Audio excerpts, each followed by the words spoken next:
এক মাস ৬ দিন বন্ধ থাকার পর দিনাজপুরের বড়পুকুরিয়ার কয়লাভিত্তিক তাপবিদ্যুৎ কেন্দ্রের তৃতীয় ইউনিট থেকে উৎপাদন শুরু হয়েছে। তৃতীয় ইউনিট চালু হওয়ায় এই অঞ্চলে লোডশেডিংয়ের মাত্রা কমে আসবে বলে আশা প্রকাশ করেছেন কর্তৃপক্ষ। শুক্রবার বিকেল ৫টা থেকে এই উৎপাদন শুরু হয়। এর আগে গত ৩১ জুলাই যান্ত্রিক ত্রুটির কারণে তৃতীয় ইউনিটে বিদ্যুৎ উৎপাদন বন্ধ হয়ে যায়। তৃতীয় ইউনিটের উৎপাদন ক্ষমতা ২৭৫ মেগাওয়াট।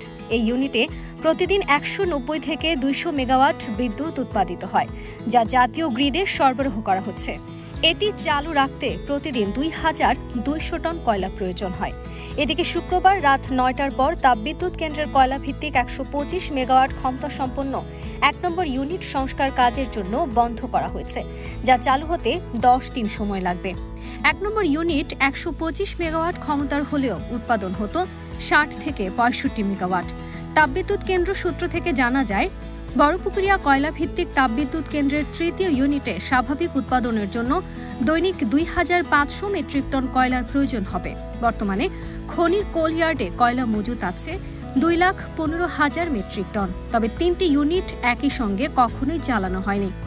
শুক্রবার বিকেল ৫টা ১৭ মিনিটে তৃতীয় ইউনিট চালু করা হয়েছে। তা থেকে উৎপাদিত ২০০ মেগাওয়াট বিদ্যুৎ জাতীয় গ্রিডে সরবরাহ করা হচ্ছে।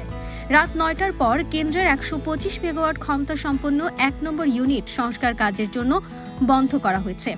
এটি চালু করতে অন্তত ১০ দিন সময় লাগবে। তৃতীয় ইউনিট চালু হওয়ায় এই অঞ্চলে লোডশেডিংয়ের মাত্রা অনেকটা কমে আসবে বলে আশা করা হচ্ছে।